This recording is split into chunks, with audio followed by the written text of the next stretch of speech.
Ayun. Ayan. Ayun. Rinig ba? Rinig? Klaro ba yung boses ko, winners?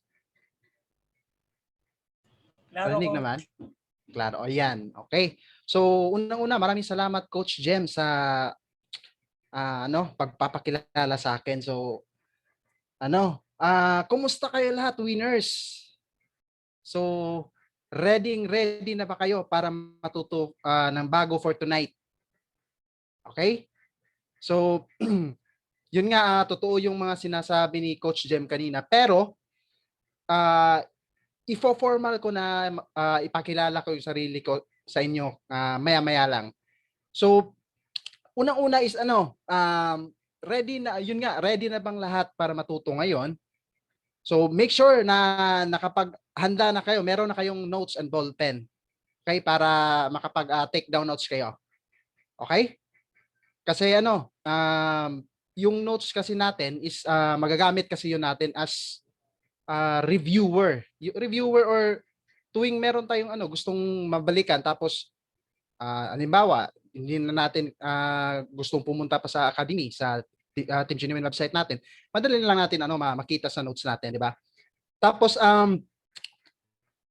alam ko maraming mga bago ngayon, mga bagong estudyante dito sa Team Genuine. So pwede kayong mag-comment ng new kung bago kayo dito sa Team Genuine, mga siguro less than 1 month. Pwede kayo para at least ma-recognize din natin at may shout out pero alam ko sobrang dami nyo. So mas lalo tayo matatagalan kung i-extrahin ko pa kayo At in a way, winners, disclaimer lang din pala na medyo yung Tagalog ko medyo may katigasan talaga. Kasi yun nga, sabi ni Coach Jem kanina na isa akong Bisaya, so medyo may katigasan din yung Tagalog natin. Kaya medyo pagpasensyahan na lang, yun na lang. Okay? Okay, so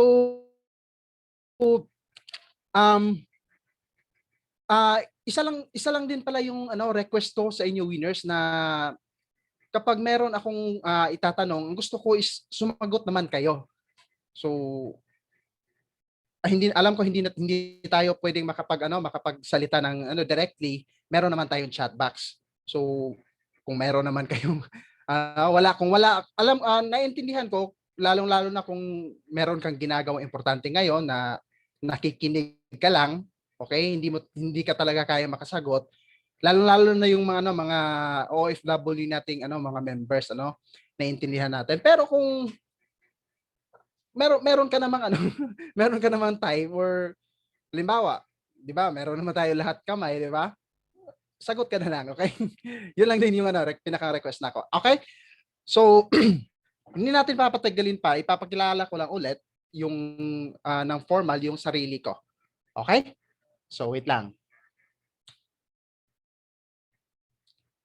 Share screen natin muna.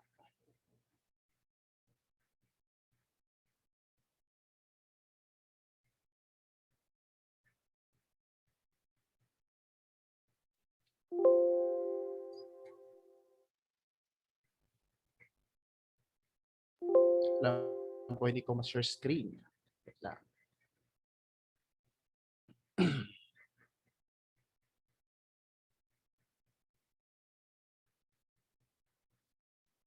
Ayun.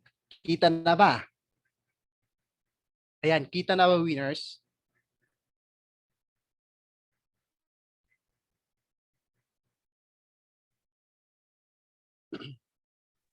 Kita, Coach.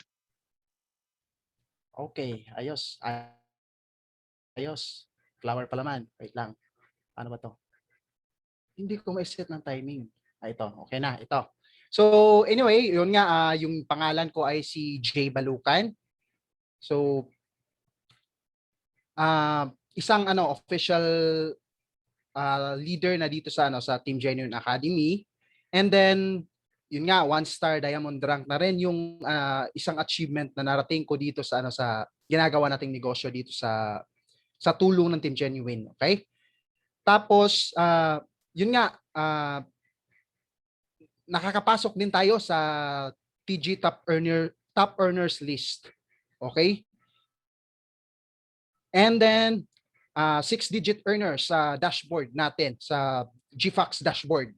Sa kabuuang account ko na yon, umabot na siya ng 6-digit.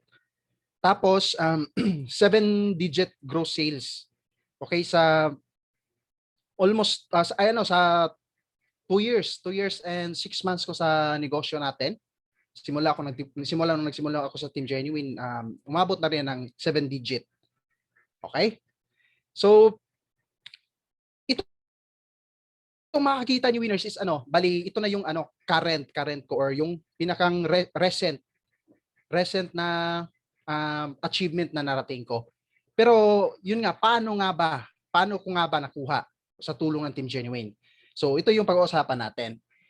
Ganito ako dati nagsimula. Okay? Papakilala ko lang na isa akong dating probinsyano. Okay? From siguro nakakilala naman kayo kung ano yung Siquijor, di ba? Isang province yan.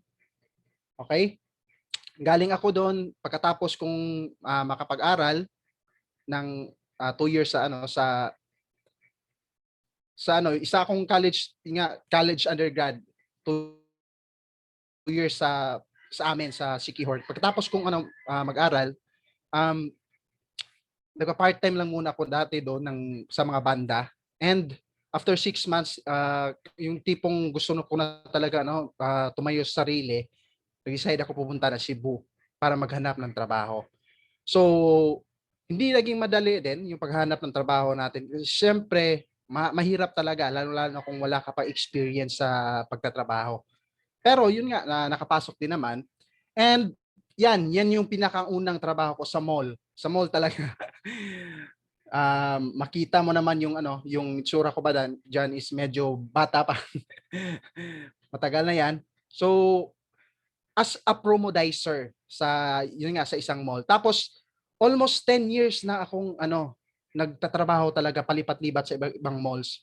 Ayan, makita niya sa picture na iba-iba yung uniforms ko. So far, 3 pa naman yung companies na napasukan ko.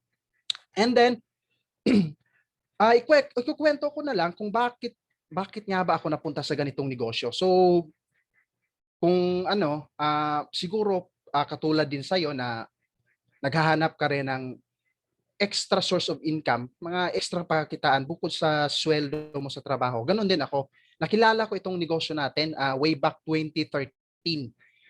So, meron akong sariling pamilya nito. Tapos, nagbubuntis na yung asawa ko sa pangalawang anak namin this time. Kaya, yun nga, humahanap talaga ako ng extra. Kaya nakita ko itong negosyo na ito. Ayan, kung kilala niyo yung company na yan. Yan yung napasukan ko na. Pero, marami ako natutunan. Ginawa ko siya naman ng tuloy-tuloy. Pero yun nga, 4 months lang. Ibig sabihin, hindi ako nagpatuloy. Pinili kong suminto. Okay? Nag-quit ako. Pero kumita din naman, pero sobrang hirap kasi offline.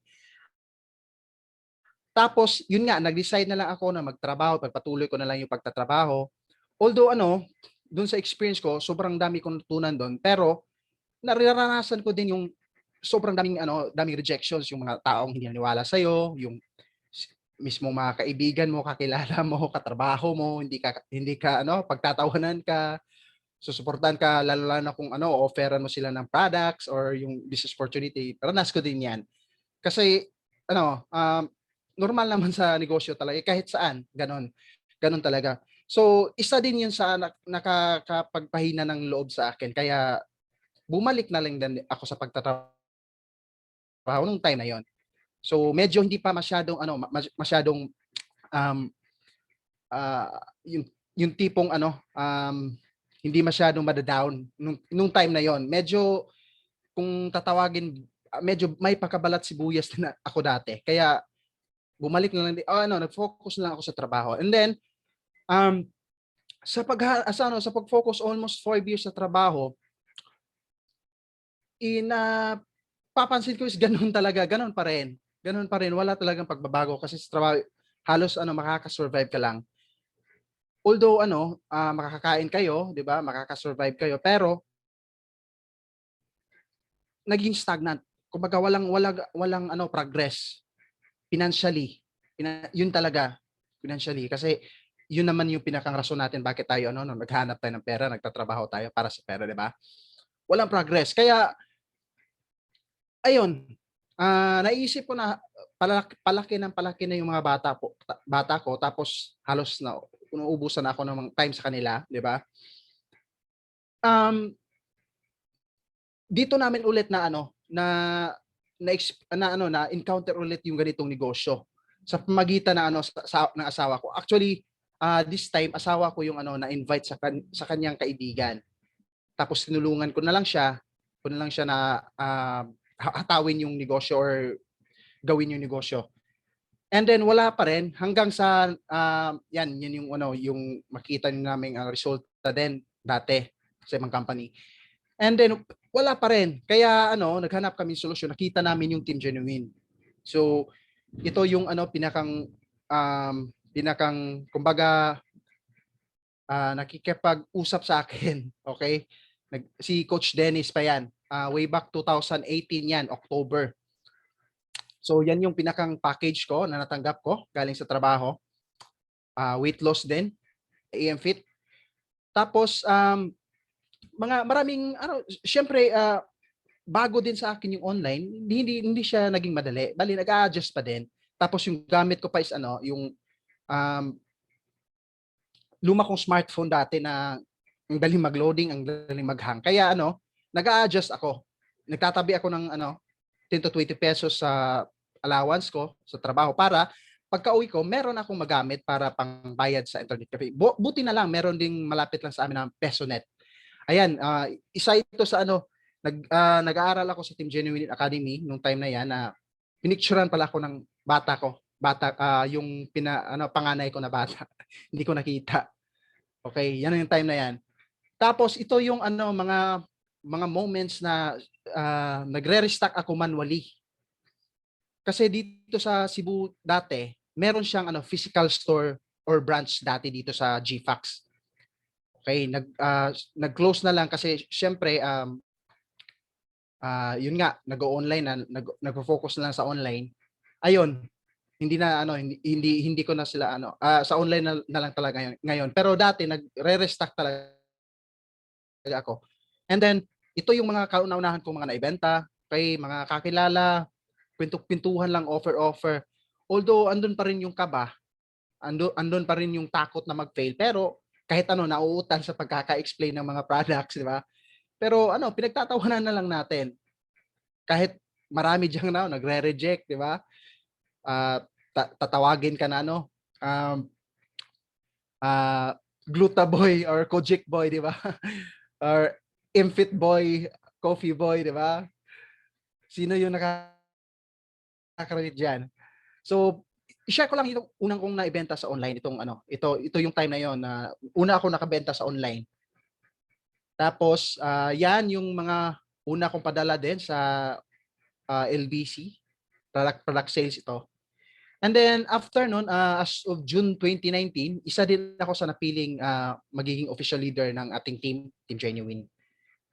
June 2019. So almost mga 8 months, ganyan. And then hindi rin naging madali sa akin lahat, pero buti na lang meron tayong mga mentors, di ba? Dito sa Team Genuine. So nung time na yon, si Coach Carl pa yung mentor namin kasi konti pa lang naman yung mga leaders. Si Coach Carl pa lang lahat pala.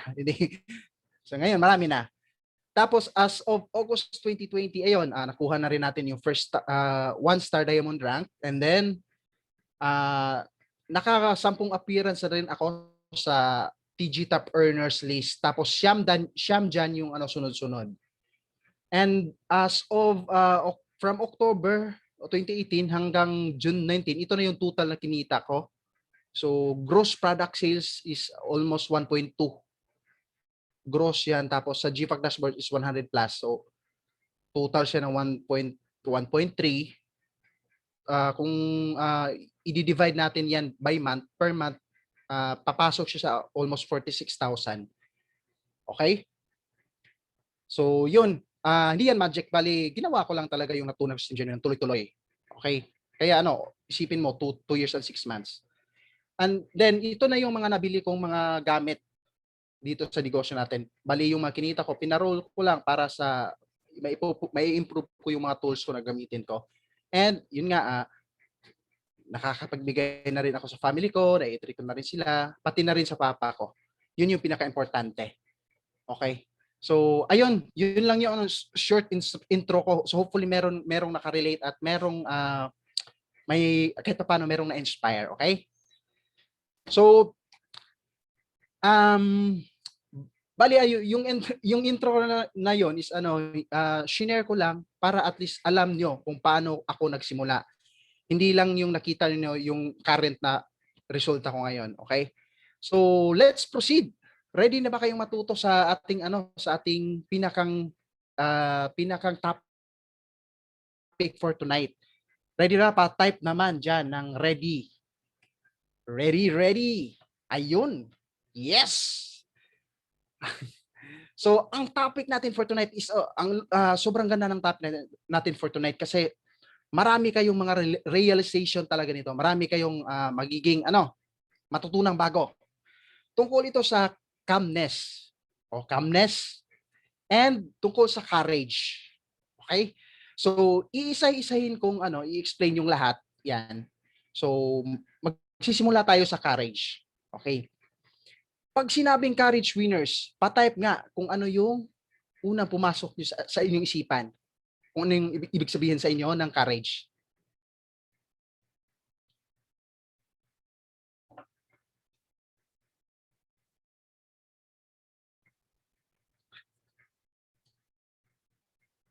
Yes, may nagsasabing tapang, tama, tapang.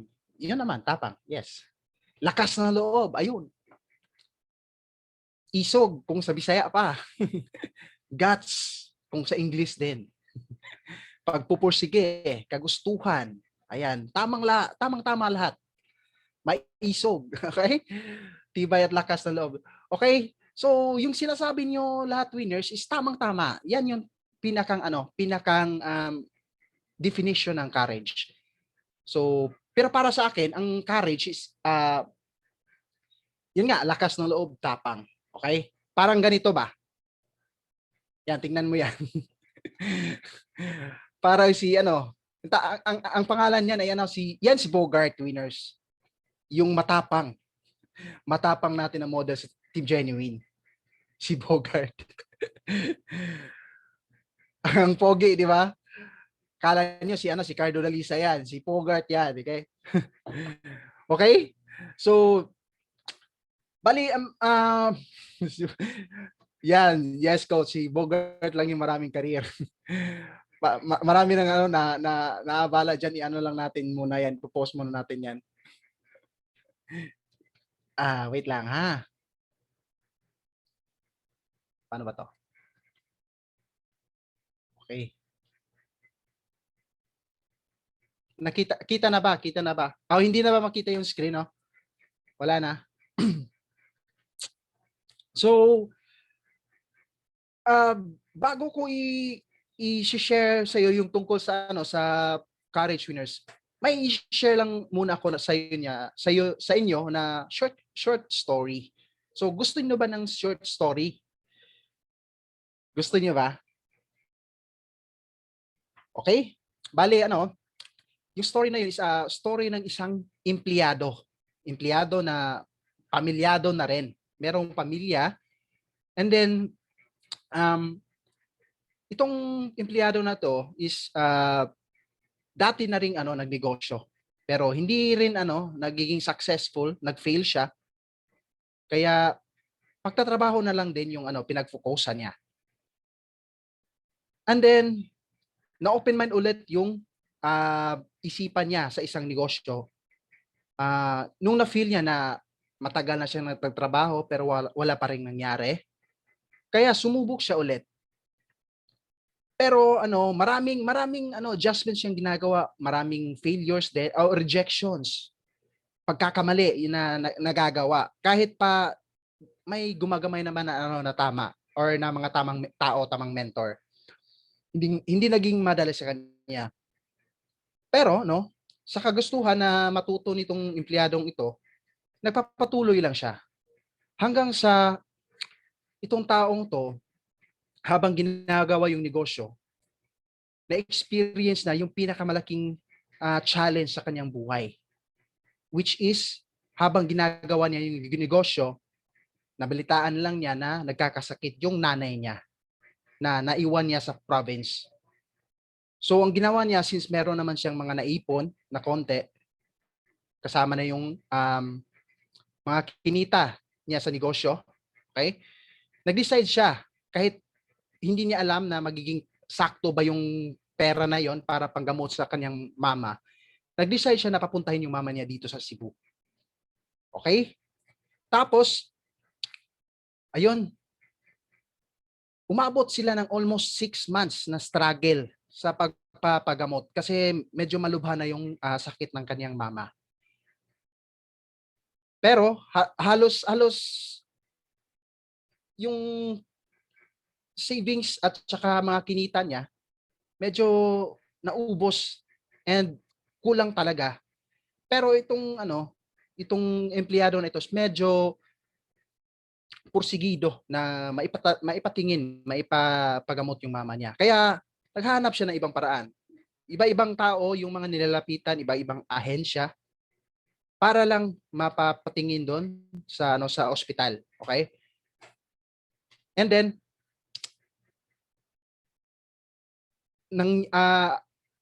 dumating din sa point na talagang um, yung mama niya is nanghina na talaga at hanggang sa hindi na makayanan. Okay? Ibig sabihin medyo wala na silang magagawa. Tapos yung mama niya is talagang kinuha na or pumanaw na. So itong empleyado na to, bukod sa kanyang mama, meron rin kasi siyang sariling pamilya na pinapakain or ginagastusan, di ba? Medyo talagang struggle sa financial, lalong-lalo na nung time na nagpapagamot pa hanggang nagkaroon na ng hanggang nung kinuha na yung mama niya. So, pero itong empleyado na to, kahit sa ganun sobrang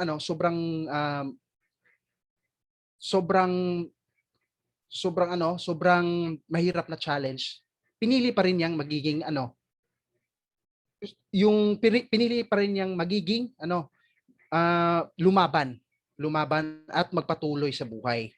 So, ayun, inayos nila yung living niya kay mama, tapos bumalik siya sa Cebu para magtrabaho ulit at unti-unting ibalik yung sarili doon sa pagnenegosyo.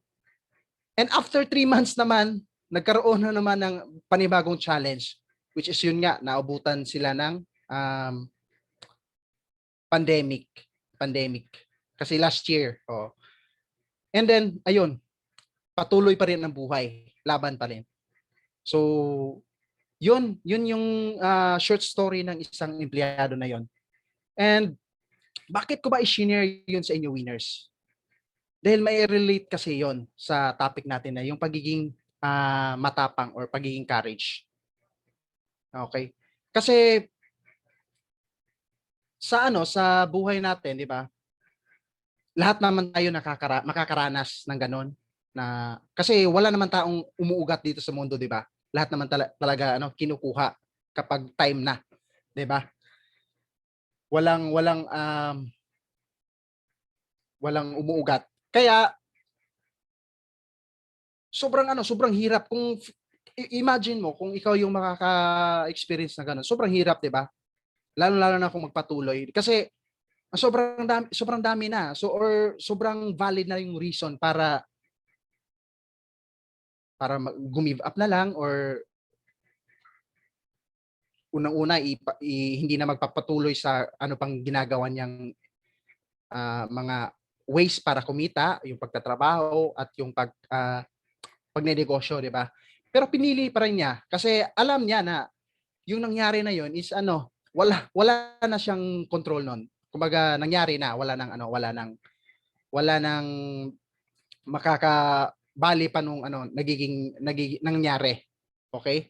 Kaya binuhos na lang niya doon sa sa mga nagtira pa niyang mahal sa buhay yung kanyang pagsisikap. Okay? So imagine mo yun, sobrang hirap yung ganon, 'di ba? Na magpatuloy. And i-share ko lang din sa inyo winners na yung story na yun is yun yung mismong story ko. Okay? Medyo obvious naman, 'di ba? Obvious naman, 'di ba? Bali shinare ko siya para hindi niyo ako para hindi kawaan. Okay? Para hindi ako kawaan. Medyo drama siya pakinggan. Lalo na sa mga baguhan sa inyo. Pero nalampasan ko na kasi. And tanggap ko na rin naman. Shinare ko lang sa inyo para maintindihan na ang buhay is ganun talaga. Kailangan mo lang talagang pumili. Pumili kung ano yung desisyon na gawin mo pagkatapos mo na pag meron kang mga pagsubok na dadating sa buhay. Okay? Ang courage kasi or yung katapangan or yung pagiging courageous, pagiging matapang na tao, akala kasi ng karamihan na ang pagiging matapang ay yung walang takot, 'di ba? Yung walang takot. 'Di ba? Halos naman lahat sa inyo, yun yung definition niyo sa pagiging matapang or yung courage, 'di ba? Akala niyo lang pero ang totoong matapang na tao ay yung tipong takot na ay pumapalag pa rin. Yung tipong takot na tumutuloy pa rin. Okay? Yan yung para sa akin yung totoong definition sa isang matapang or malakas yung loob. Kasi tingnan niyo yung dun sa story ko na mismo kung true to life story yun. Yun nga, kung papakinggan niyo yun, kadramahan lang. Pero syempre nalampasan ko na, napatunayan ko na kaya ko. Ibig sabihin, hindi rin siya imposible kung sakaling magiging inspiration sa inyo kapag yung tipong ngayon mismo pinagdaanan mo rin. Okay? Na yung buhay palaging magbabato yan ng mga challenges. Kailangan mo lang talagang pumili kung tutuloy ka ba or lalaban ka pa ba or hindi na. So sa case ko, yun yung ginawa ko na nagpapatuloy lang ako kahit sobrang hirap na. Isipin mo yun 6 months tapos yun nga dalawang family yung pinapakain ko. Although merong sumusuporta sa akin na yung kapatid ko, dalawa kaming share ng mga gastusin nung time na yon. Pero yung tumatrabaho talaga. Tatrabaho, pupunta pa ako ng trabaho tapos magpapagamot pa kami, 'di ba? Gigising kami ng madaling araw hanggang sa dumating yung time na yung mama ko hindi na talaga makakalakad, yung tipong yung bangko na inuupuan niya, bubuhatin na lang namin para maisakay namin siya sa taxi para mapunta namin siya, madala namin siya sa ospital. Tapos habang nasa ospital ako, kahit yun yung sitwasyon ko, patuloy pa rin akong umaattend ng mga trainings. Meron mga times nga na may ganito, OGC. Kasi nung time na yun is nagiging na kami, na-admit na kami noon ng almost 2 weeks. Magpapaalam lang muna ako sa papa ko na lalabas muna ako kasi attend ako ng training. May mga times na may mga special trainer na taga-ibang team. Yun, patuloy ko pa rin siyang ginagawa yung negosyo. Kahit sa ganung paraan lang, maliit lang na steps. Para lang yung programming ng isipan ko ay hindi may focus doon sa problema or sa challenges na pinagdadaanan namin. Kaya yun, isa yung dahilan bakit ko nalampasan din ng maayos. And patuloy din ako sa pagbenta nung time na yon. Pagtuloy din ako sa pagpo-prospecting para may mapasali. In fact, meron ako napasali nung time na yon. And marami din ako nabenta kasi nung time na meron kasing time na yon na kasi back and forth namin sa hospital, gagastos talaga ng minimum 1,000. Yan.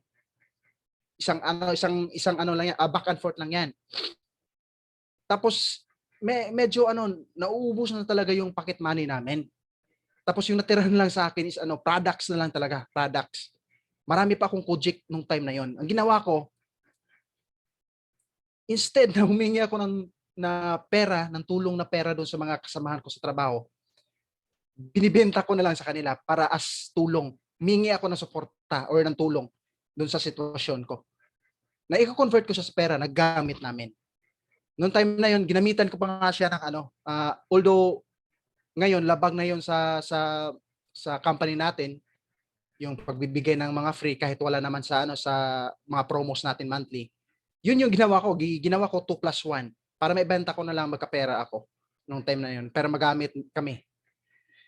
So, yun patuloy lang lumalaban. And yun nga, akala natin, no, karamihan sa atin na yung pagiging matapang is walang katakutan. Meron. Walang taong walang kinakatakutan. Ang totoong matapang talaga is yung kahit takot na, pumapalag ka pa rin, 'di ba? And speaking sa sa tapang winners, pag-usapan din naman natin yung yung bakit nga ba karamihan or majority ng tao is kapag ganon yung nagiging sitwasyon, nakakaranas ng mga ganong sitwasyon, instead na tumuloy, hindi sila tumuloy. So, yun naman yung bibigyan natin na ng kwentong yung pag-uusapan natin. Yung tungkol sa takot. Bakit nga ba tayo natatakot? Okay? Maraming instances na possible kasi ang tao kasi meron kasing tatlong responses tayong mga tao pagdating sa takot. Yung tatlo na yun is yung 3 Fs. Una, fight. Second F, flight. Tapos, freeze. Yung fight is lalaban ka, okay? Yung sinabi ko kanina na nagtutuloy-tuloy lang ako, lumaban ako, di ba? Yung flight, hindi yung literal na lilipad ka, di ba? Tatakbo ka tuwing natatakot ka, di ba? Natatakot ka, tatakbo ka. Halimbawa, merong sobrang nakakatakot na pangyari or merong nahuli sa'yo. Tapos matatakotin ka, di ba? Tumatakbo, di ba? Usually tumatakbo. May mga taong ganun, okay? Kasi isa yun sa mga responses. And meron din mga tao na kapag nakaka-experience ng mga sobrang nakakatakot is nagpi-freeze or yung tipong napaparalyze, nahimatay. Sino sa inyo yung mga kakilala ganon? Merong ganon, okay?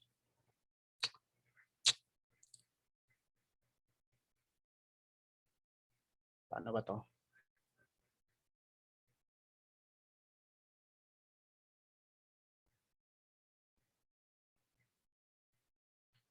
Hindi ko na kasi maibalik yung screen ko. Saan ba to? Ayun na. Kita ko na. So, ayun. 3 Fs. Magbibigay ako ng short example sa ganung doon sa shinare ko na tatlong responses ng tao. Kasi kung i-base natin siya sa sariling buhay natin, 'di ba? Yun nga, wala namang perfect sa atin. Lahat naman tayo nakaka-experience sa mga ganon. Kung sakaling nakaka-experience ka ng mga challenges or yung mga nakakatakot na pangyayari, ano yung usual na ginagawa mo or usual na response mo? So, yun yung tanong diyan. Ano yung nagiging response mo? Halimbawa for example, hindi na lang natin ilalayo sa negosyo, sa pagnenegosyo natin. Nakaka-experience ka ng maraming rejections. Tapos nagdadrama ka or for example, dinadamdam mo yung mga rejections. Kaya hindi ka na lang tumuloy. isa na 'yun sa ano, isa na yung form ng ano responses sa takot, which is yung pagiging paralyzed or yung freeze kasi dinadamdam mo yung ano, ah, yung takot or yung mga rejections na experience mo. So, pero ano, mai-share ko lang na ako kasi is ano, hindi naman sa yung tipong matapang din talaga, pero nai-practice ko na kasi siya. Kasi hindi ko makakalimutan nung bata pa ako, kasi sa amin sa province, alam naman sa province, 'pag province sobrang ang lalayo ng mga bahay-bahay. Tapos nung time na yon, yung lugar namin wala pang kuryente, walang walang ilaw, mga ganyan kapag gabi. And yung isang lugar na malapit karatig ano namin, karatig sitio, eh meron silang kuryente. And usong-uso sa amin yung ano, yung mga movies dati na yung gamit is ano, yung naabutan ko pa is yung VHS. Medyo ano na talaga no, gores na talaga no. Sino yung mga nakaabot sa inyo ng ganon, yung mga VHS? Siguro ano, yung iba sa inyo hindi na makaka-relate ng mga ganon. Okay? Yun yung naabutan ko dati. Tapos nung time, syempre bata, mahilig. Syempre na dahil sa peers, di ba? Gustong manood. Tapos kapag meron ka lang ano, meron lang kang ₱1 nung time na yun, makakapanood ka na nung mga ganong movie dati. Pero yun nga, sobrang layo. Pero tapos yung mga ano, yung mga kasabayan namin manood doon, marami kaming mga bata. Meron ding mga teenager na. And usually kasi malapit lang sa dagat din yung lugar na yon, yung pupuntahan namin na papanooran ng mga movies. Yung iba didiretso na dun sa dagat para sa gabi meron kasi mga mangingisda na ano, mga mangingisda, maghihintay sila sa mga mangingisda para ano, tutulong para magkaroon ng isda. Okay? I hope nage-gets yun yung ganun. Kasi I know hindi makaka-relate sa inyo yung iba dito. So yun yung ano, tapos merong time na yon na pumunta ako sa lugar na yon kasama yung mga mga teenager na mga kapitbahay namin para manood ng TV. Tapos halos lahat sila pumunta ng dagat after manood namin TV. And then ako na lang yung natira na uuwi sa amin. Siguro mga 1 kilometer yung layo mula sa amin. Tapos alam mo naman sa province, marami talagang mga lugar na may ano, may kababalaghan. Hindi lang ako masyadong mag-share sa inyo ng mga medyo nakakatakot. Pero yun kasi yung sasabi-sabi sa amin dati. Merong certain na lugar na pagdadaanan namin bago kami makapunta sa lugar na yon. Ngayon, hindi ko siya iniisip nung papunta pa lang kasi excited manood. Pero nung nalaman ko na ako na lang pala yung papauwi, doon ko na siya ano, nare-realize. Kasi ang sabi-sabi sa amin na meron kasing malaking puno ng mangga doon na tapos gabi yon na meron daw doon na ano, uh, um, ano tawag nito, may biglang lilitaw na kabaong tapos anong tawag dito, uh, hahabulin ka raw tapos kapag tatakbo ka yung katabing kawayan na kasi marami ding kawayan, ano ka, yung magbe-bend daw yung kawayan para mahaharangan ka. Yun yung na ano, yun yung pumasok sa isip ko nung time na yun na ako na lang yung pauwi. Pero ang ginawa ko, syempre andun yung takot. Pero ginawa ko syempre mas makakatakot yung mama ko na kapag ano magalit. Kaya ano, umuwi na lang din ako. Kahit takot. Ginawa ko is ano, para hindi ako makafocus doon sa takot. Nakakanta-kanta lang ako pero meron ako pamalo na kahoy na dala-dala. Tapos nung time naman na yun is ano, hindi naman masyadong ano, madilim kasi medyo malaki yung buwan nung time na yon. Ayun, nakauwi ako. Tapos hindi naman nangyari yung mga sinasabi ng mga kapitbahay namin. Bale, ang point ko lang dito, winners, na yung takot is ano, bunga lang yan ng pag-iisip na natin. Bali, ano, katulad sa amin bilang bata, di ba, ano bang alam namin? Bali, natataniman lang kami ng takot ng mga istorya-istorya na hindi naman napapatunayan, di ba, sa mga tao dun sa amin. Di ba? Bali, ano, na-influensyahan lang, kaya tayo natatakot. Or, kumbaga, nagiging label na lang kasi yun yung ano, nakikita natin na ginagawa rin ng mga peers natin or yung mga lagi nating nakakasama tuwing nakaka-encounter ng mga nakakatakot na pangyayari or mga problema sa buhay. Okay? Kaya ayun, natatakot. Okay? Hindi nilang hindi piniling lumaban na lang, okay?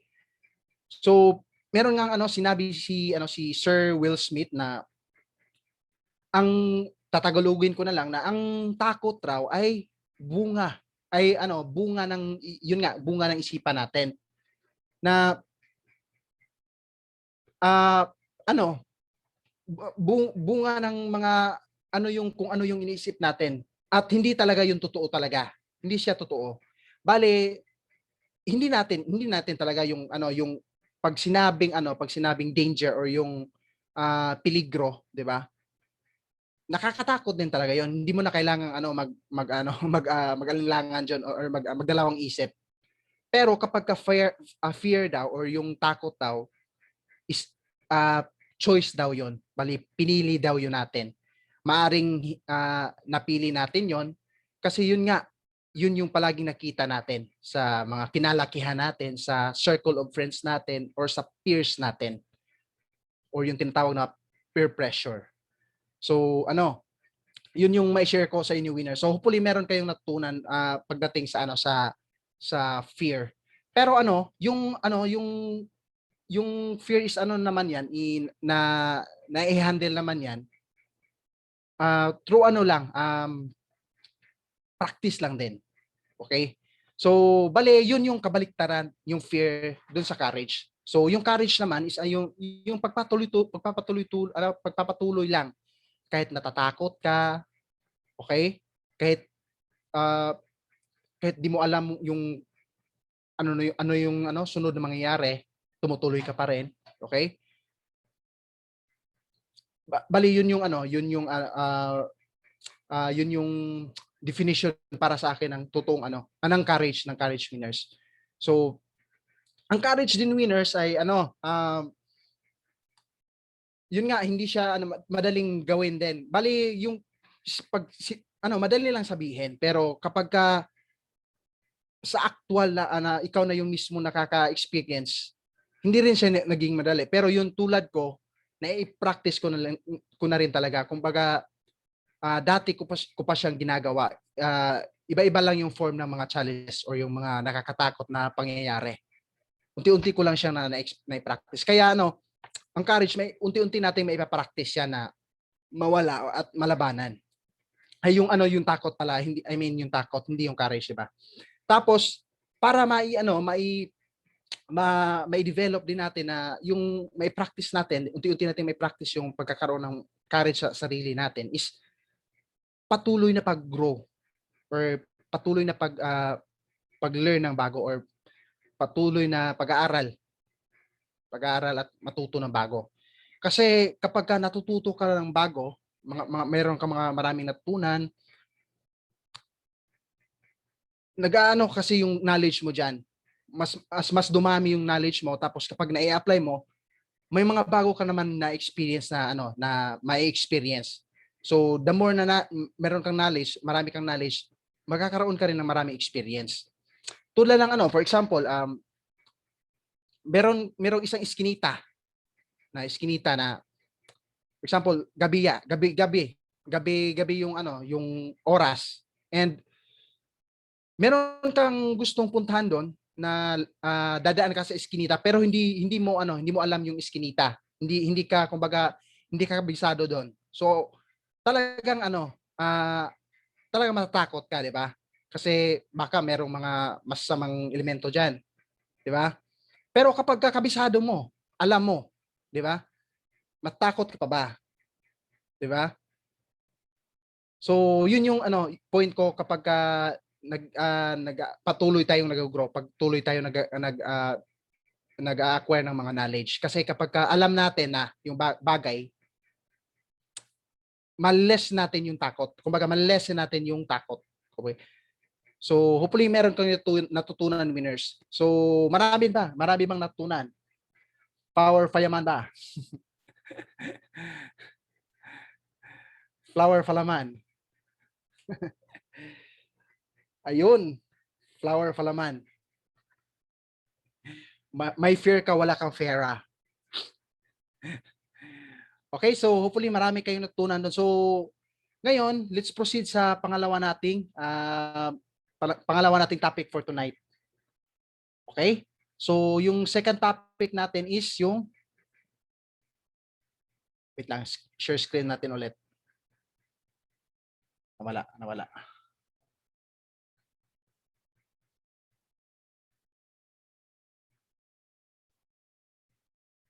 Wag na lang para hindi tayo masyadong tumagal. So, ang pangalawa naman pangalawang topic natin is yung tungkol sa calmness. So, sige nga winners, pa-type diyan sa chat box natin kung ano yung unang pumasok nyo sa isipan nyo kung maririnig nyo yung salitang calmness.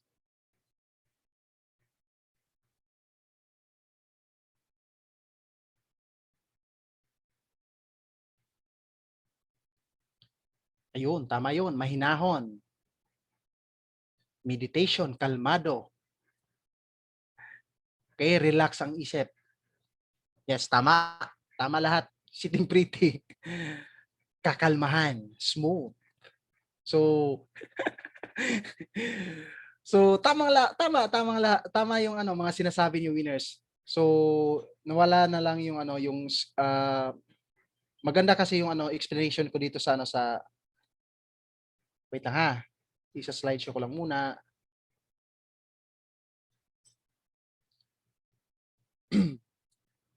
So pag sinabing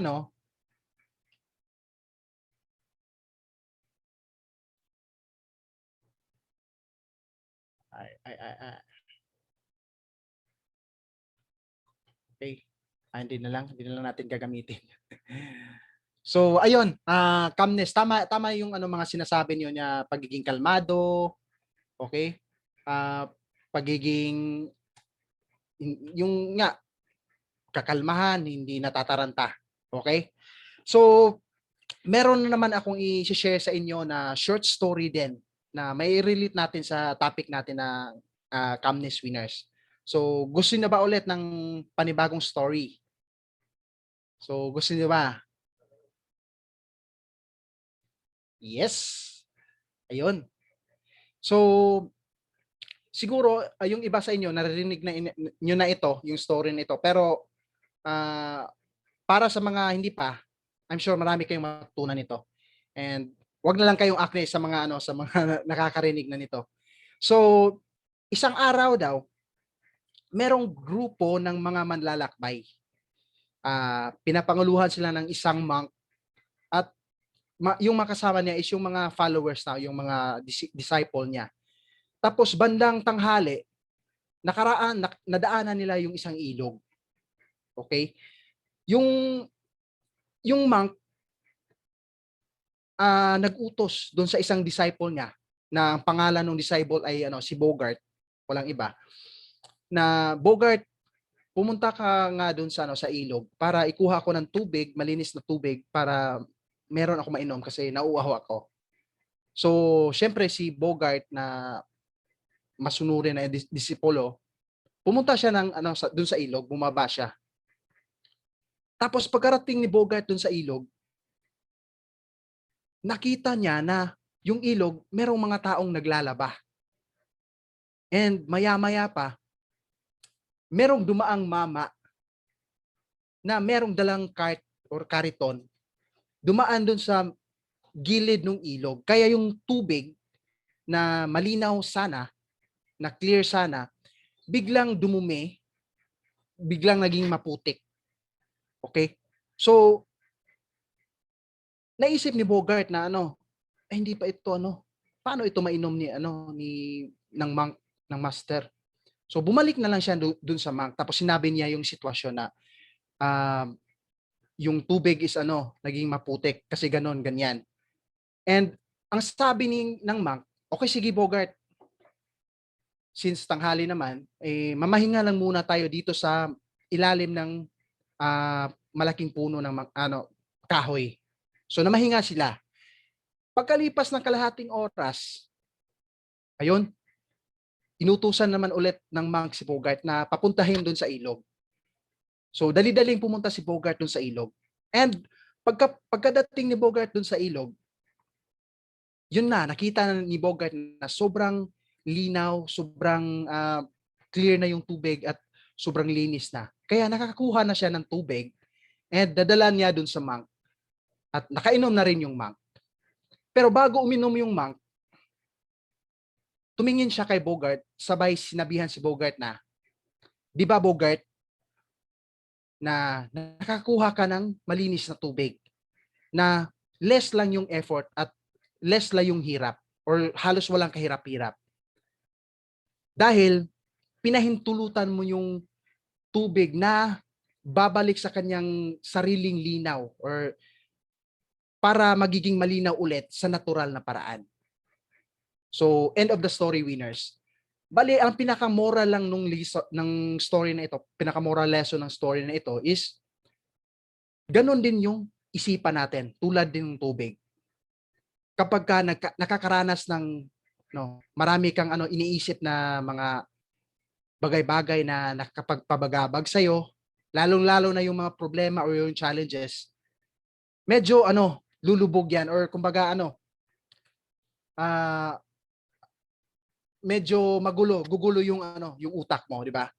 Pero kapag bibigyan mo lang siya ng konting oras lang para yung nature ng utak natin ay maibabalik para makakahinga ka, makaka-relax ka or para makakagawa ka ng tamang tawag nito, desisyon, para magkakaroon ka ng tamang desisyon. So, kapag hayaan mo yung utak mo na ganon, possible makakagawa ka na talaga ng tamang desisyon, makakagawa ka ng tamang paraan na para masolusyonan mo yung current na problema mo ngayon. Pero kapag nagpapadala ka, kumbaga nawala yung pagiging kalmado mo, yung calmness mo, nagpapadala ka, gumawa ka ng desisyon na yung emotion mo hindi siya stable, kumbaga unstable yung emotion mo, possible na makakagawa ka ng hindi maganda. Kasi sabi nga na pag yung unstable yung emotion mo, hindi daw yun maganda yung kalalabasan. Yung emotion winners is hindi siya yung tipong kahit yung emotion mo is doon sa negative na emotion, hindi ka kailangan magpadalos-dalos lang. Kailangan ka lang magiging kalmado para makakagawa ka ng tamang mga tamang desisyon. Applicable din siya sa mga positive emotions na sobrang positive na. Kumbaga tulad ng tulad ng excitement, di ba? For example, nadaan ka sa isang mall tapos nagkakaroon ng sale. Okay? Tapos meron kang gustong mga gustong bagay pero medyo tight yung budget mo pero nakita mo dun sa sale na naka-sale siya kaya napabili ka. Sino yung nakaka-experience ng ganun, winners? Kaya ngayon, apektado na yung budget mo, buong budget mo. Kasi nauuna mo yung mga hindi mo naman kailangan pa or gusto mo lang. Hindi yung kailangan talaga, di ba? So, ganun din sa sa negative emotions. So, ano ba yung mga negative emotions? Yun nga, yung takot, yung mga sakit, or basta, yung mga negative. Alam naman yung mga negative emotions, di ba? For example lang, tulad nung sa akin na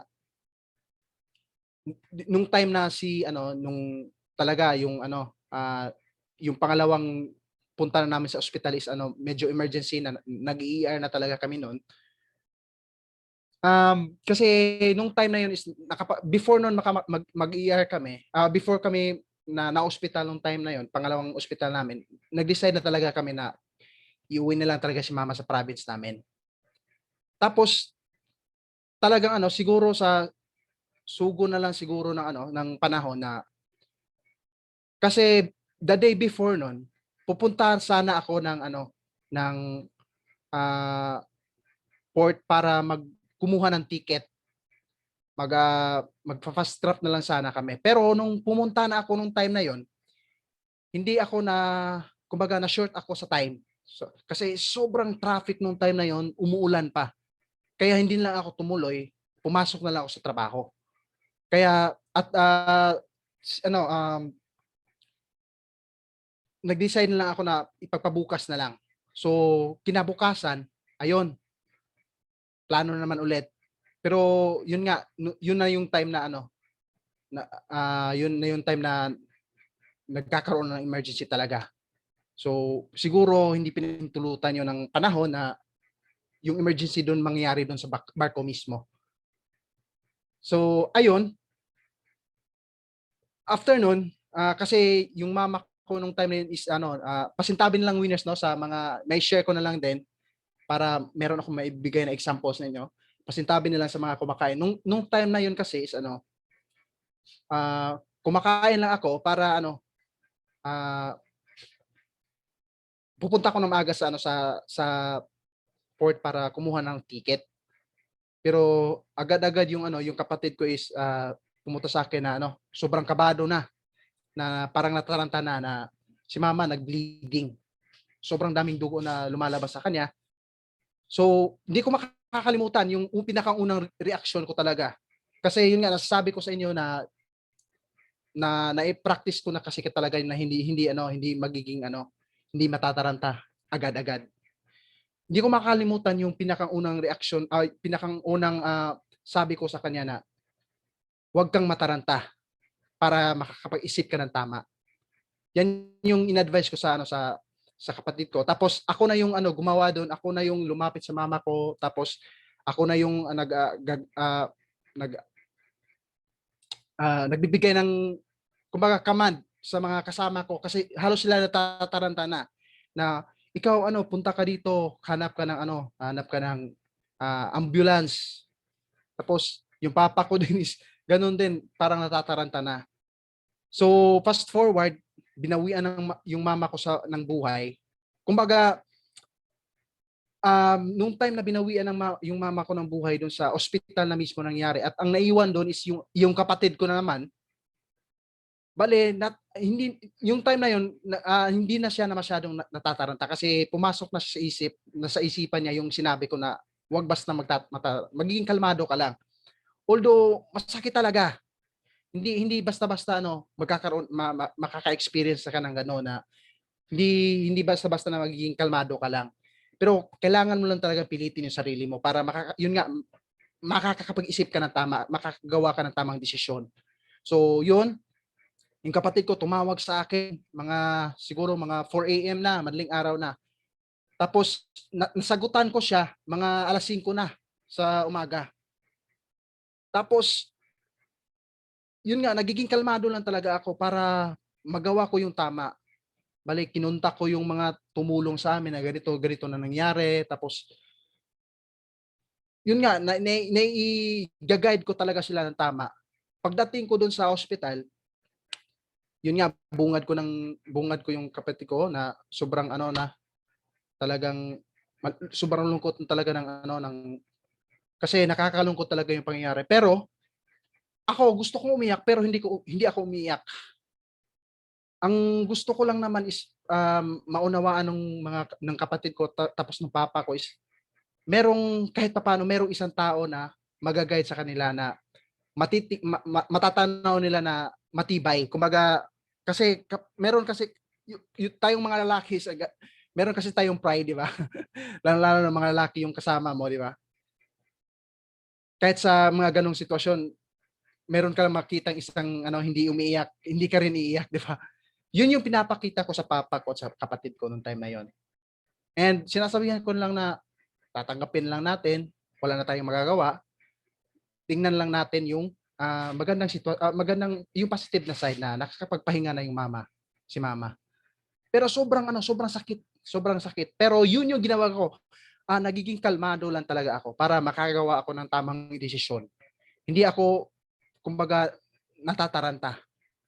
Although, hindi mo talaga maiwasan yun. Pero, yun nga, naipa-practice ko na lang siya. Tapos, yun nga, ipapaano namin siya na maayos. Na nalampasan talaga namin siya na maayos. And, yun nga, nagpapatuloy lang sa buhay. Bali, na-overcome namin, bali na, uh, yun nga, nalampasan. Although, sobrang sakit, pero, yun nga, nagiging nanatili lang akong kalmado para merong mag-lead lang sa family ko na Pero nung time na kasi bumalik ako ng bahay nung time na yon kasi itong tinuluyan naming mga kwarto is dalawa kasi ito. Itong sa pinagtrainingan natin ngayon, ito yung kwarto ng kapatid ko. Bali, dito ako pumunta. Nung after 2 days noon. Pero nilamay na yung mama ko doon sa punerarya nung time na yon. Bali umuwi lang ako para makapagpahinga kasi halos wala akong tulog din. Tapos yung family ko nasa kabilang kwarto. Hindi talaga ako nagpapabalda dito sa kwartong ito. Bali ang sinabi ko na lang is magpapahinga lang muna ako. Pero dito ko binuhos lahat yung lungkot, lahat na sakit, pero walang nakakakita. So bali na-share ko lang sa inyo winners para at least maintindihan nyo na lahat naman tayo talaga makakaranas ng mga ganon kasi yun nga sabi ko kanina na walang umuugat dito sa mundo. Pero kapag mananatili lang tayong magiging kalmado, malalampasan mo lang agad. Kumbaga makakaisip ka kasi ng maayos, makakapag-isip ka ng maayos. So kasi pag-usapan naman natin yung pagdating sa ganitong emosyon na pagdating sa ginagawa nating negosyo na kapag sabi kasi ng isang mentor natin na kapag unstable yung emotion natin is unstable din yung income natin. Ibig sabihin na kapag for example nag-aalo ka ng product, ang dami mo naman ng sinisharan ng inoofera ng product or ng business, tapos ang daming rejection, walang bumibili, di ba? Tapos yun nga, makaka-epekto kapag nagpapadala ka sa sitwasyon or nagiging unstable yung emotion mo kasi yun nga hindi ka makakapag-isip ng tama. So bali winners, pagdating sa mga problema or pag-usapan naman natin, ano sa tingin nyo ang pinaka nagkukos sa atin ng tuwing magkakaproblema? Yung nagkukos sa atin ng stress. O bakit tayo nai-stress kapag nagkakaroon tayo ng mga pagsubok, mga challenges sa buhay? Sa tingin nyo, ano yung mga pinakang rason? Sige nga, chat nyo nga, yung wala namang mali kapag sariling idea.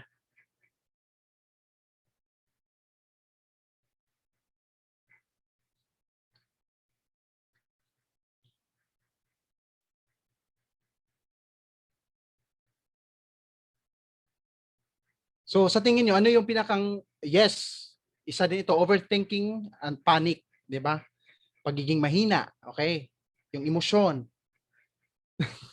Puyat, yes. Kasi hindi ka rin makakapag-isip ng tama kapag puyat ka. Financial na problema. Yes, tama 'yan kasi kapag kulang ka sa financial talagang hindi ka makakapag-isip ng tama din. Overthinking, sige, sobrang pag-iisip. Sige. Tama lahat ditong mga shinare ni winners.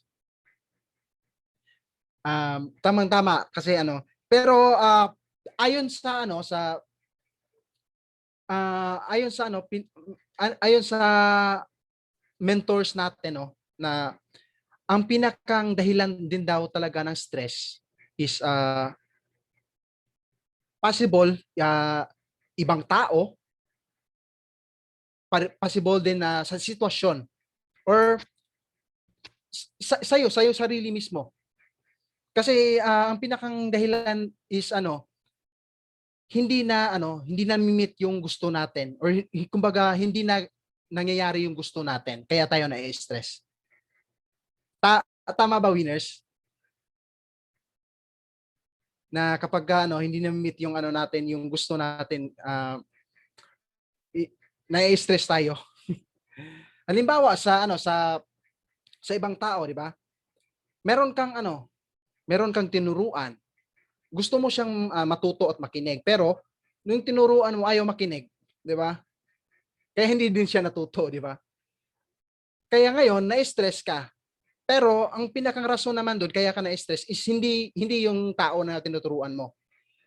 Ikaw mismo kasi yun nga hindi na sunod yung gusto mo. Hindi na meet yung gusto mo. 'Di ba? 'Di ba? Nakaka-relate ba? For example sa panahon, meron kang importanteng lakad, 'di ba? Importanteng lakad talaga tapos biglang umulan. Tapos gusto mong umaraw or gusto mong mainit kasi ayaw mong umulan na lalakad ka or meron kang gagawin, 'di ba? Naiinis ka, 'di ba? Na-stress ka, 'di ba? Hindi naman wala naman tayong control sa sitwasyon, 'di ba? Pero na-stress tayo dahil hindi na susunod yung gusto natin, 'di ba? Tama ba, winners? Tama ba? Or pwedeng sa negosyo natin, 'di ba?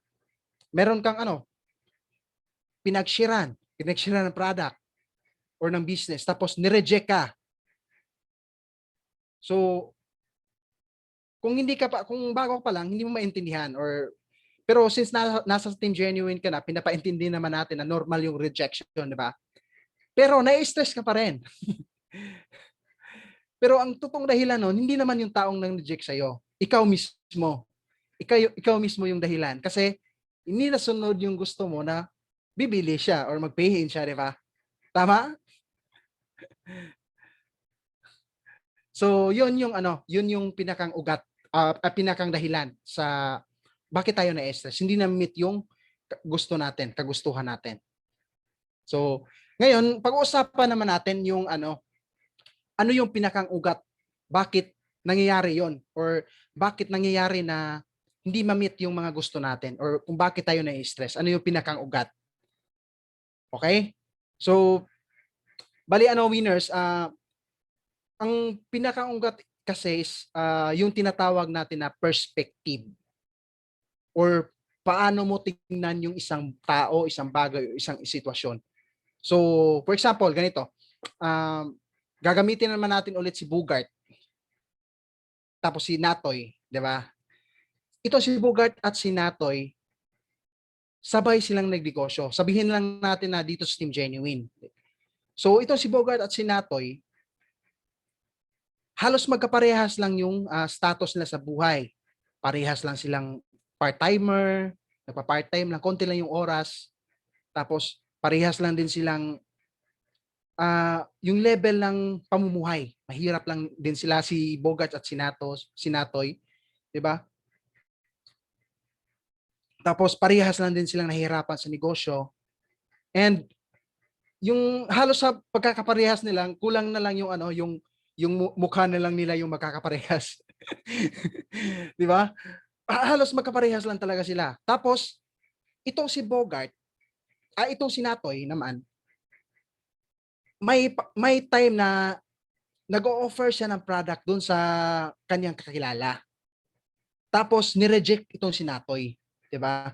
Si Natoy, ang tingin niya, ay siguro hindi ito para sa akin. Kasi hindi ko naman kaya, hindi man ako magaling dito. Sila lang yung kayong magagaling, sila lang yung kikita kasi sila naman yung nauuna. So ganun yung pagtingin ni Natoy. Pero ito si Bogart, Ang tingin naman ni Bogart na sa ganun, kasi yun nga, halos magkakaparehas lang naman sila. Kapag nire-reject si Bogart, ang tingin naman ni Bogart, ito na siguro yung sinasabi ng Team Genuine na kapag ka makakaranas ng ganito is normal lang yon.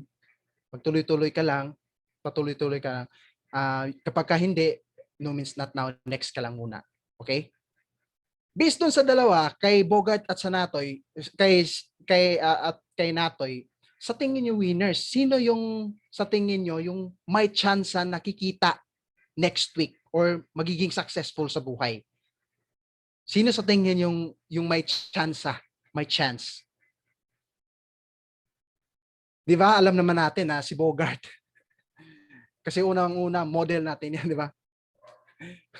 Si Bogart, 'di ba? So, bakit? Paano mo nalaman? Paano mo nasabi, 'di ba? Na si Bogart na lalo-lalo bago ka pa, wala ka pa namang, hindi ka pa naman nakapagbenta or for example, wala ka pa namang success na nakuha, 'di ba? Paano mo nalaman? So alam niyo naman dahil si Bogart tama yung pagtingin niya doon sa sitwasyon, di ba? At ginawa niya yung usually ginagawa ng kadalasan ng mga successful na tao. Kaya si Bogart yung may malaking tsansa. Okay? Hopefully naiintindihan yung winners. Tama ba? Tama ba? So, yun yung perspective kung paano mo tingnan yung isang sitwasyon, isang tao, or paano mo yun nga, paano mo siya i-reason out kasi kung ano yung magiging paniniwala mo or ano yung tingin mo sa isang sitwasyon, yun yung tama para sa iyo. Okay? Kasi tayo mga tao is iba-iba tayo ng mga paniniwala. Kaya iba-iba din yung tayo mga results. Okay? For example, sa pera, okay? Paano mo tingnan yung pera? Okay.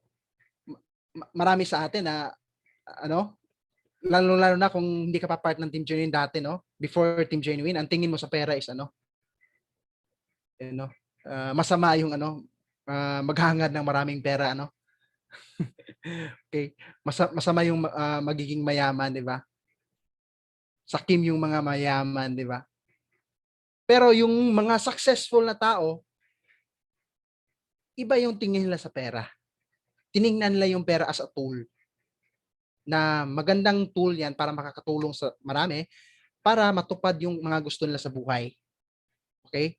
So, yung isa, yung perspective niya sa pera is mali. Kaya ganoon din yung nagiging buhay nila. Pansinin niyo yung mga mahirap, 'di ba? Pag sinabi natin na mahirap is hindi lang yung sa pinansyal, pati na rin yung mahirap mag-isip. Mahirap mag-isip. Kaya nga, dito sa Team Genuine, yan yung pinakang rason kung bakit pinakang unang tinuturo talaga, lalo-lalo kung baguhan ka pa lang, yung pagdating sa mindset. Para unti-unti mong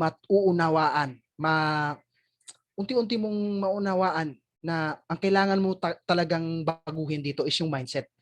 Para yung sitwasyon ay matingnan mo siya ng tama.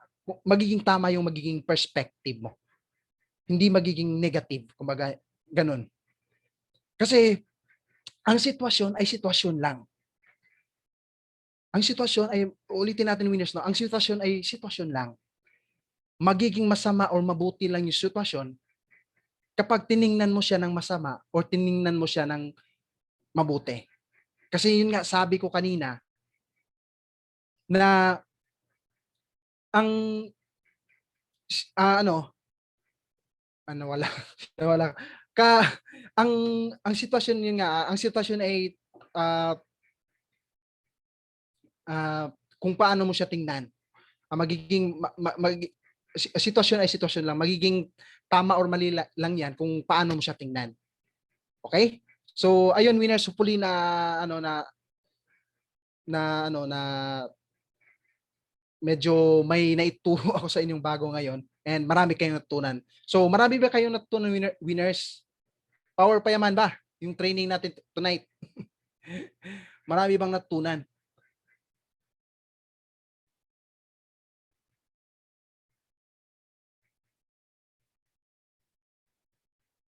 Power pa yaman. Okay? So, ayun.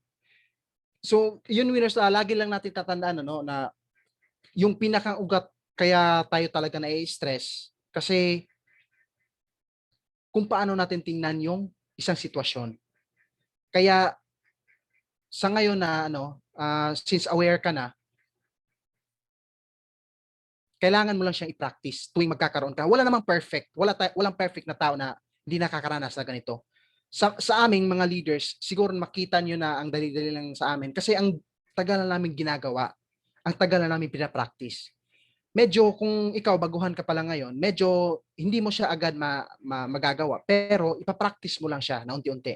Kaya nga, yun yung pinakarason talaga na bakit Steam Junior Academy, yun yung pinakauna natin tinuturo yung tungkol sa mindset. Okay? So, ayun. And lagi din natin tatandaan, winners, na yung mga gusto natin sa buhay, hindi talaga yan mangyayari kung yung gusto natin, kung kailan natin gusto mangyari. Kasi, yun nga, yung mundo wala namang pananagutan sa atin. O yung Panginoon wala namang pananagutan sa atin. Kailangan yung yung gusto mo para mangyari yan, kailangan mong trabahuin or paghirapan. So, lagi natin yung tatandaan. Okay? So ngayon, magbibigay ako sa inyo ng mga simpleng tips lang naman, simpleng tips para na ma-practice natin or ma-overcome natin yung ma-overcome natin yung ganitong para iwas stress or yung tinatawag natin na stress management. Kasi kapag na-stress kasi tayo is nakakaapekto talaga yan sa sa ginagawa natin, 'di ba? Example, meron kang trabaho, 'di ba? Nagtatrabaho ka and may mga pangyayari na hindi mo inasaan na nakapagpabagabag sa iyo, 'di ba? Naapektuhan yung trabaho mo. Or for example, relationship niyo. Oh, merong nakapagpabagabag sa iyo na naririnig mo lang naman sa ibang sabi-sabi tungkol sa partner mo, 'di ba? Eh, 'yun hindi ka makakagawa ng tama or naapektuhan yung relationship niyo. Ganoon din sa negosyo natin, 'di ba? Kung na-stress tayo, 'di ba? May experience din natin na maapektuhan na yung yung activities natin sa negosyo. Okay? Kaya magbibigay ako sa inyo ng mga simpleng tips lang naman na tinuturo lang din namin, hindi ko alam ito dati, pero tinuro sa akin ng mentors natin dito sa Team Genuine at ina-apply ko siya. Unti ko siyang ina-apply at pinakti sa sarili ko para ma-overcome natin or ma-manage natin ng tama yung stress natin. Okay? So, ang pinakauna naman is lagi nating iisipin na ang pinakang pukusan natin is yung sarili natin. Kasi, yun nga, wala tayong control sa ibang tao or sa sitwasyon. Wala tayong control doon. Kasi, yun nga, hindi natin control kung yung mga gusto natin is mangyayari. Kung kailan natin gusto. Kasi wala tayong control sa panahon. Okay? At wala tayong pananagutan din sa mundo, di ba? So, ang tanging meron tayong control is yung sarili natin. So, doon tayo makafocus sa sarili natin.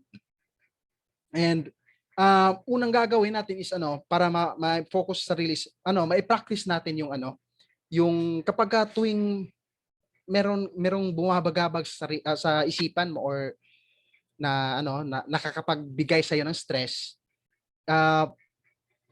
ang unang tip ko ay ang gagawin mo is kahit mag-inhale exhale ka lang. Inhale, exhale ng at least 5 times. Bali ginagawa ko rin 'yan tuwing na-excite ako or natatara or yung tipong para hindi mawala yung pagiging kalmado ko. So nakakatulong talaga yan, winners. Ina-apply ko yan. Bali natutunan ko rin yan dito sa Team Genuine. Okay? Inhale, exhale, tapos kahit mag-stretching ka lang ng konti. Okay? Stretching. Kahit konting ano lang, siguro mga 2 minutes, 3 minutes para lang is ano, yung focus mo hindi ano ay maipalit mo or ma-change mo yung focus mo instead na naka-focus ka dun sa nakakapagbigay sa'yo ng stress, ma-de-defocus ka. Kumbaga may bigay mo yung focus dun sa ginagawang bago. Kasi um, yun nga wala tayong ano control sa mga pangyayari na mangyayari talaga. Kasi ano um, yun nga wala tayong control. So ang kailangan lang natin is ano, kailangan nating mai-manage, mai-focus natin sa sarili na mai-practice natin yung ano, yung ganong activities, yung pag-inhale, exhale at pag-stretching. At ang panghuli naman is yung ano, tinatawag natin na water therapy. Kasi alam naman natin na or ewan ko kung alam niyo na maraming health benefits yung water talaga. So isa na rin yung makapagpatanggal ng stress diyan. So, pwede niyo ring i-apply na kapag tuwing ano na-stress na kayo dahil example, yun nga, meron naapektuhan na yung ano, yung activities mo sa negosyo natin dahil ang dami mo nang shinera ng products tapos ang labong kausap, di ba? Hindi bumibili or merong magsasabi na bumili ka ng ganitong petsa tapos pag finalo up mo hindi na makontak, nakablock ka na. Marami ba sa inyo nakarelate na gano'n? Hindi ka exempted na hindi ka makaka-experience ng gano'n kapag ginawa mo talaga yung negosyo. May experience mo talaga yung gano'n. Tapos pag kinontak mo na sasali ka na ba ngayon, pag finalo up mo, ayun nakablock ka na. Or season lang, di ba? So sa mga bago medyo baka maano kayo, ma-culture shock. Bale sa Team Genuine, ganito kasi tayo pag nagtuturo tayo. Ganito yung culture natin. Bali ini-enlight, hindi lang basta hindi tayo tulad na kumbaga baliwan. Bali empowered. I-empower talaga kayo para unti-unti yung maintindihan yung process sa pagkuha ng success. So napakalaking bagay yung mabago yung mindset tapos may handle yung stress natin. Okay? So marami naka-experience So ayun, makakatulong yung water therapy talaga, winners. So i-recap lang natin yung tip natin na una is focus sa sarili tapos nasabi ko nalimutan ko, inhale, exhale, at least 5 times. Kahit magkakasunod mo siyang gagawin, bale, for example, yun nga, na-stress ka na dahil yun nga, yung sabi natin kanina na ang daming buraot, di ba? mga kausap no na mga ang gulong kausap, yung tipong na-send mo na yung price ng product natin tapos ang sunod na reply is how much? Ang gulong kausap, di ba? Tapos pag tinanong mo na ready ka na ba magsimula, sasabihan ka na, may puhunan ba? Di ba? Ang gulo, nakaka-stress talaga yung ganon. So ayun, ang gagawin mo lang is inhale, exhale, tapos stretching ng konti and water therapy. Kahit mga ilang minuto lang, siguro mga 3 minutes tapos sasabihin pa ng mahal. Pero sila naman yung bali, yun nga, wala tayong control doon. Yun na yun. Wala tayong, di ba, sabi ko kanina, wala tayong control sa ibang tao, sa sitwasyon, di ba? Ang tanging meron tayong control is yung sarili natin. Kung paano natin tingnan yung isang sitwasyon.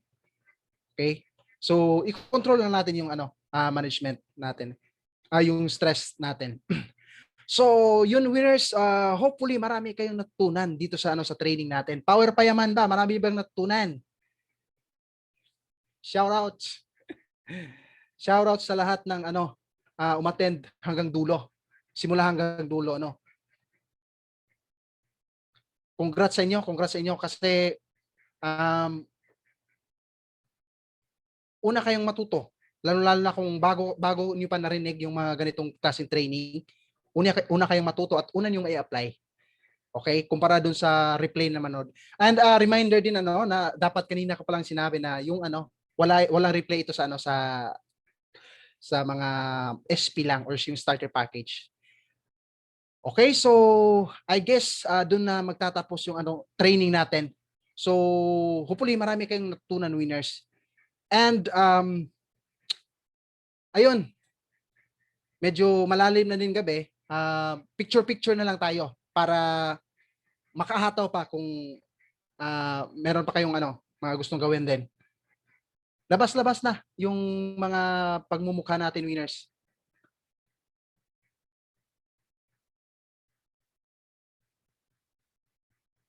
Ay, wait lang.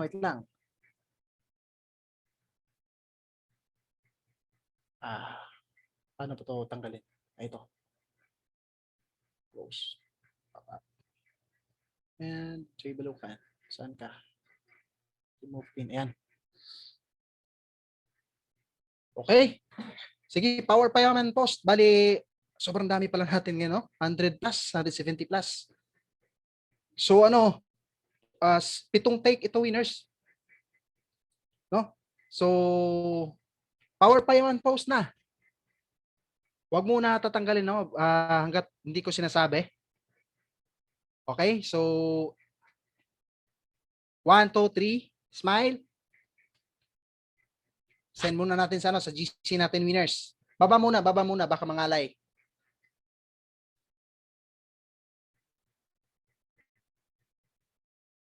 So next batch. 7 take pala ito, sobrang dami natin. Kaya congrats sa inyo, winners talaga, no?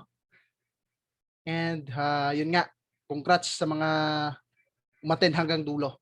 So okay, power pa yaman post. 1, 2, 3, smile. Send muna natin sa GC.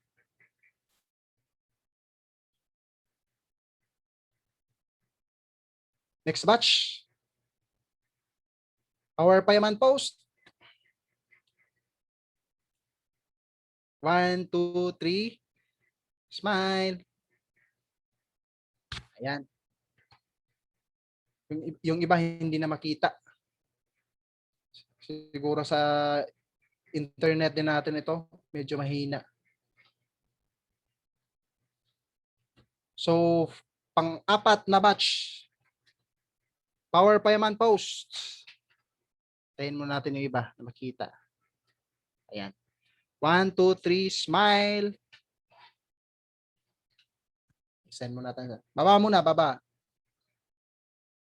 Baka mangalay. And batch number 5. Dito medyo wala na akong makita. Sige, picturean lang natin baka sakali. Meron naman tayong editor dito. Baka ibang mukha yung lilitaw dito mamaya. Picturean lang natin. Okay.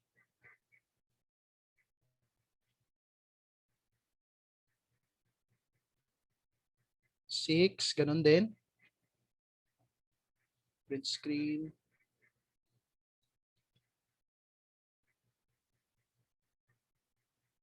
Number 7 plus. Ayun. So, yun, winners. Congrats sa inyong lahat na umattend talaga na nagtiyagang tapusin yung hanggang dulo yung training natin. And hopefully meron kayong natutunan. And lagi natin iisipin na yung mga bagong learnings na natutunan nyo, huwag nyo hayaan na hanggang learnings lang. Dapat i-apply talaga natin yan para makita natin mag-work sa atin sarili talaga mismo. Okay? So, yun lang, winners. Hanggang dito na lang. And see you ulit next week para sa ibang trainer naman natin. So, have a great day, winners. God bless and bye-bye.